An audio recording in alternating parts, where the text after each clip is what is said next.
Accrochez-vous, voici 7 bagues de reine disparues à jamais. Pour les joyaux royaux, s'évanouir n'a rien de rare. On se rappelle tous la célèbre bague en saphir du Cachemire de la reine-mère, évanouie de son doigt et remplacée par une perle. Pendant des années, les experts ont spéculé sur ce mystère. Mais contrairement à tant d'autres joyaux royaux égarés, cette bague n'a jamais quitté la collection royale. Elle dormirait encore aujourd'hui dans les coffres du palais, simplement délaissée. Ce soir pourtant, notre histoire est bien différente. Découvrez ces bagues historiques de reines qui ont fui les coffres des palais. Des bagues glissées hors des mains royales à tout jamais, croyez-moi. Des diamants impériaux aux anneaux de fiançailles légendaires. Voici 7 bagues historiques qu'aucun souverain ne possède plus. La bague de fiançailles de Fabiola. Commençons par ce précieux joyau que l'on croyait à jamais ancré dans l'héritage de la couronne belge. Quand le roi Baudouin fit sa demande à la reine Fabiola en 1960, il lui offrit une sublime bague de fiançailles en émeraude qui allait devenir l'un des trésors les plus emblématiques de la monarchie belge. Cet anneau en or jaune de 18 carats arbore un émeraude ovale de 13,36 carats, entouré de 2 diamants de 2,1 carats au total. C'est cette bague exacte qu'elle portait lors de leur mariage, le 15 décembre 1960, en la cathédrale des Saint-Michel et Gudule. Pendant des décennies, ce ne fut pas qu'un simple bijou intime, mais un véritable morceau de l'histoire nationale lié à cette famille. La correspondante royale Jelka van Duyser affirmait jadis que si les joyaux de Fabiola quittaient la famille aux enchères, le pays perdrait une part concrète de sa propre mémoire monarchique. Et c'est là que tout bascule.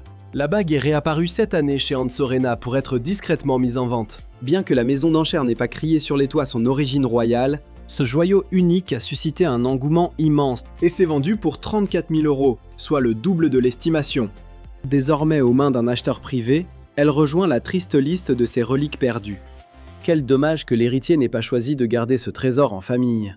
Sans descendance directe, Fabiola aurait dû léguer ses pièces à la couronne belge, afin qu'elle continue de briller sur les prochaines souveraines du pays. Le cadeau de mariage de Marie, un anneau censé demeurer dans les collections royales, mais qui a connu un triste destin. Si la bague de fiançailles de Marie repose toujours en sécurité dans les coffres, ce bijou bien spécifique était en réalité un cadeau de son beau-père, le roi Édouard VII, à l'occasion de son union avec George V, alors duc d'York, en 1893. Un objet si précieux et lié à cette glorieuse époque d'Édouard semblait destiné à devenir un trésor que vous et moi verrions briller éternellement.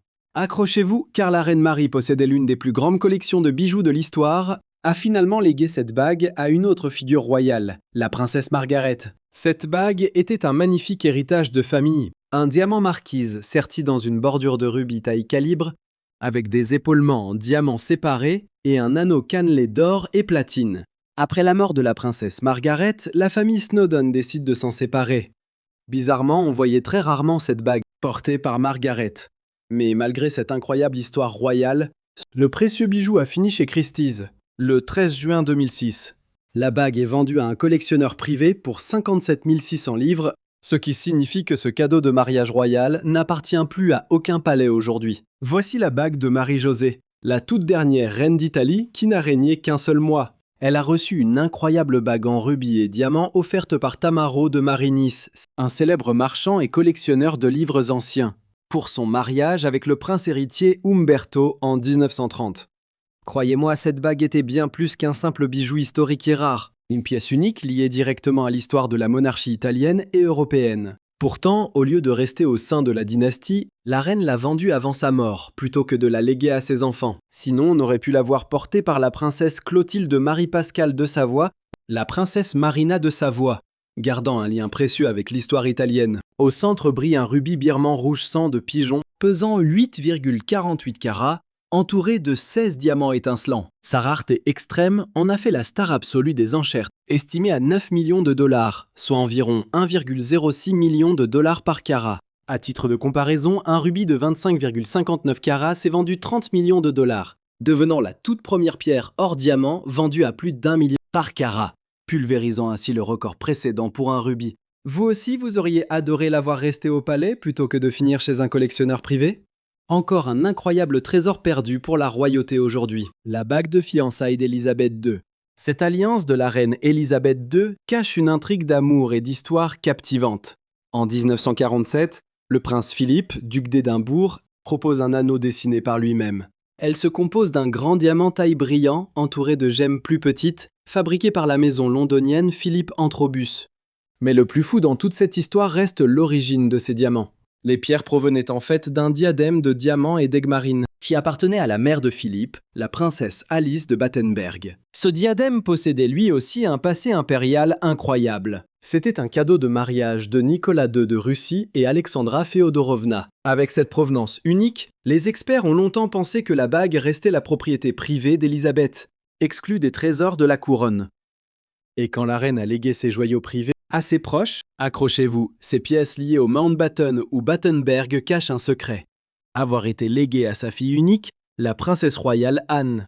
Une hiérarchie secrète existait probablement lors de la répartition des bijoux d'Élisabeth.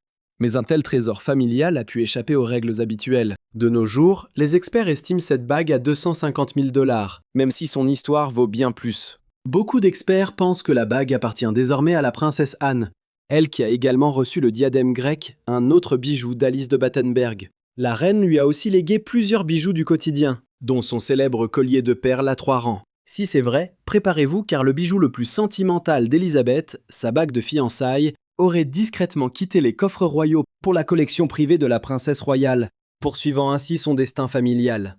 La bague en diamant rose de Neslicha Sultan, un bijou royal portant la mémoire de tout un empire déchu. Le diamant rose de la princesse Neslicha était un trésor unique, offert juste avant son mariage en 1940. Neslicha Sultan occupe une place unique dans l'histoire. C'était la dernière princesse impériale née au sein de la dynastie avant la chute de l'Empire ottoman. Au centre de la bague brille un diamant rose très rare de 13,86 carats, entouré de diamants de taille ancienne et rose. Il faisait autrefois partie d'une parure de diamants plus importante appartenant à la princesse. Mais sa vie royale n'a pas été simple. Alors qu'elle vivait exilée en Suisse après des accusations de complot contre le gouvernement d'Égypte, Neslicha a dû vendre la majorité de ses bijoux en 1963. Mais attendez, elle a fait un choix très calculé. Elle a écarté cette bague rose du reste de la parure pour la transmettre à ses enfants et sauver un morceau de son héritage. La famille a réussi à conserver la bague durant de longues années, et ce même 10 ans après le décès de la princesse en 2012. Mais ils ont fini par prendre la décision de s'en séparer. En novembre 2025, le bijou historique s'est vendu chez Sotheby's pour 3 600 000 $. Et d'un coup, cette bague liée aux derniers héritiers ottomans a rejoint une collection très privée, la bague de l'impératrice Joséphine. L'une des bagues les plus tragiques à avoir quitté une collection royale, ce bijou de fiançailles de Joséphine, reçu de la main de Napoléon Bonaparte en 1796, n'était ni énorme ni extravagante. En réalité, elle était très modeste, un anneau d'or avec un saphir bleu et un diamant blanc en poire de moins d'1 carat chacun. Pourtant, ce qui la rendait inestimable, ce n'étaient pas ses pierres, mais les siècles d'histoire derrière elle. Et croyez-moi, la reine Margrethe II l'avait bien compris. Accrochez-vous, ici on ne compte pas les carats, mais les siècles. Et cette bague incarnait cela, malgré l'opposition féroce de la famille de Napoléon. Le couple se marie en 1796, devenant souverain de France. Joséphine lègue précieusement cette bague de fiançailles, toi et moi, à sa fille. Et pendant plus de 2 siècles, elle reste au sein des Bonaparte, survivant aux révolutions, aux exils et chutes d'empire. Pour beaucoup d'historiens, ce trésor n'aurait jamais dû quitter cette dynastie. C'était le genre de joyau qui portait l'héritage d'un empire entier. Mais en 2013, regardez bien ce qui se passe quand l'anneau surgit aux enchères chez Ozenat, lors de la vente L'Empire à Fontainebleau. Le résultat stupéfie tout le monde. Elle se vend près d'1 million de $, dépassant son estimation de 47 fois. Après 2 siècles passés entre les mains des Bonaparte, l'anneau rejoint discrètement une collection privée, mettant fin à une des plus longues lignées de bijoux royaux, la reine Soraya d'Iran.